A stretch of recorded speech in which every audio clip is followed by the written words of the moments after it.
সমগ্ৰ দেশতে আমাৰ ভাৰতীয় জনতা পাৰ্টিৰ ৰাষ্ট্ৰীয় সমিতিৰ নিৰ্দেশত সদস্যবৰ্তীকৰণৰ কাৰ্যসূচী চলি আছে। যোৱা 2 তাৰিখে আমাৰ দেশৰ মাননীয় প্ৰধানমন্ত্ৰী শ্ৰীযুত নৰেন্দ্ৰ মোদী ডাঙৰীয়াৰ দ্বাৰা শুভাৰম্ভ কৰিছিলে আৰু আমাৰ অসমত 3 তাৰিখে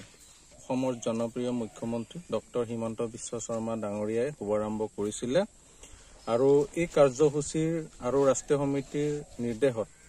আজি আমি মাজুলীৰ সমষ্টিৰ বিধানসভা সমষ্টিৰ অন্তৰ্গত দক্ষিণ কমলাবাৰী পঞ্চায়তৰ 9 নং বুথ সমিতিৰ উদ্যোগত কাৰ্তিক চাপৰিত আজি সদস্যবৰ্তীকৰণৰ কাৰ্যসূচী আছিলে আৰু আজি এই উক্ত কাৰ্যসূচীত যথেষ্ট সংখ্যক আমাৰ ভাৰতীয় জনতা পাৰ্টিক ভাল পোৱা মানুহ আহি আজি সদস্যবৰ্তীকৰণ কৰিছে, সদস্য পদ লৈছে আৰু তেখেতসকলকো আমি ধন্যবাদ জনাইছো আৰু আপোনালোকৰ যোগেদিও আমি ৰাইজক অনুৰোধ জনাব বিচাৰো যে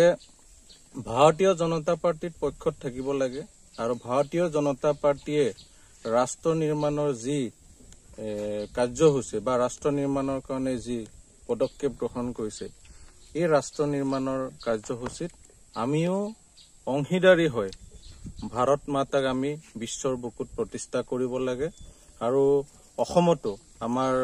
হিমন্ত বিশ্ব শৰ্মা ছাৰৰ নেতৃত্বত দেশৰ 5খন ৰাজ্যৰ ভিতৰত শ্ৰেষ্ঠ ৰাজ্য হিচাপে অসমখনক নিৰ্মাণৰ কাৰণে যি দিনে ৰাতিয়ে কাম কৰি আছে তাৰ অংশীদাৰী হিচাপে আমিও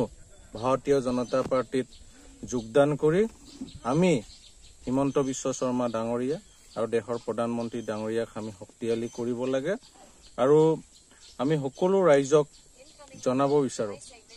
ভাৰতীয় জনতা পাৰ্টি আটাইতকৈ গণতান্ত্ৰিক বিশ্বাসী এটা ৰাজনৈতিক দল যিটো দলে নেকি প্ৰত্যেক 6 বছৰৰ মূৰে মূৰে আমাৰ মেম্বাৰশ্বিপ নৱীকৰণ কৰা হয় আৰু কোনো ৰাজনৈতিক দলৰ চাগে এনেকুৱা প্ৰক্ৰিয়া নাই আৰু আমাৰ ভাৰতীয় জনতা পাৰ্টিত গণতান্ত্ৰিকভাৱে সকলো বস্তু অনুষ্ঠিত হয় কোনো ধৰণৰ ব্যক্তিৰ হাতত ক্ষমতা কেন্দ্ৰীভূত হৈ নাথাকে সদায় ক্ষমতা আমাৰ বিকেন্দ্ৰীকৰণ কৰে আজি আপোনালোকে নিশ্চয় জানে যে দেশৰ প্ৰধানমন্ত্ৰীজন আমি এটা চাইৱালা ঘৰৰ পৰা প্ৰতিনিধিত্ব কৰিছো চাইৱালা ঘৰৰ এজন ল'ৰা আজি দেশৰ প্ৰধানমন্ত্ৰী আজি ৰাষ্ট্ৰপতি আদিবাসী মহিলা আজি য'ত কিছুমান প্ৰদেশত মুখ্যমন্ত্ৰী হৈছে সকলো দুখীয়া শ্ৰেণীৰ পৰা গৈ আজি মুখ্যমন্ত্ৰী হৈছে কোনোবা সাংসদ হৈছে কোনোবা মন্ত্ৰী হৈছে কোনোবা বিধায়ক হৈছে গতিকে কংগ্ৰেছ যেটো কংগ্ৰেছ দল মিয়া প্ৰেমী কংগ্ৰেছ 60 বছৰে দেশখনক লুটিপুটি খোৱা কংগ্ৰেছ দল গতিকে ৰাইজক অনুৰোধ জনাইছো এই মিয়া প্ৰেমী কংগ্ৰেছ দলত কেতিয়াও আপোনালোকে ইহঁতৰ তুষ্টিকৰণ ৰাজনীতিত ভুল নাযাব কেলে কি আমি দেশখনক আগুৱাই নিব লাগিব আৰু অতি অহা প্ৰজন্মৰ ভৱিষ্যত আমি সুনিশ্চিত কৰিব লাগিব আৰু অসমখনত আমাৰ খিলঞ্জীয়া লোকসকলৰ যি সভ্যতা সংস্কৃতি এই অস্তিত্বক আমি ৰক্ষা কৰিব লাগিব যদি আমি এই অস্তিত্বৰ কথা নাভাবো ভৱিষ্যতৰ দিনত যদি কংগ্ৰেছ চৰকাৰ আহে আমাৰ এই বংগমূলীয় কিছুমান সম্প্ৰদায়ৰ লোকে জপিয়াই পৰিব আৰু আমাৰ হিন্দুসকলৰ ঘৰে ঘৰে গৈ বিভিন্ন ধৰণৰ অপসংস্কৃতিৰ সৃষ্টি কৰিব গতি সমাজখনত অৰাজকতাৰ সৃষ্টি কৰিব বিশৃংখলতাৰ সৃষ্টি কৰিব আমাৰ শান্তি সম্প্ৰীতিত ব্যাঘাত জন্মাব গতিকে আজি ভাৰতীয় জনতা পাৰ্টিৰ নেতৃত্বাধীন চৰকাৰৰ অধীনত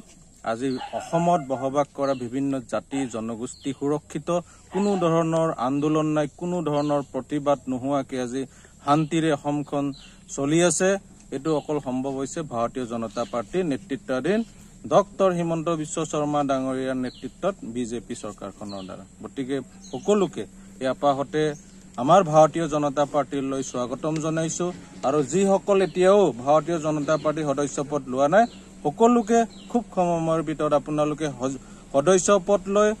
ভাৰত নিৰ্মাণৰ কামত অংশীদাৰী হওক অসমখনক শ্ৰেষ্ঠ ৰাজ্য হিচাপে নিৰ্মাণ কৰাত অংশীদাৰী হওক মাজুলীক অসমৰ শ্ৰেষ্ঠ জিলা হিচাপে প্ৰতিষ্ঠা কৰাত ভাৰতীয় জনতা পাৰ্টিৰ এজন কাৰ্যকৰ্তা হিচাপে সদস্য পদ লৈ অংশীদাৰী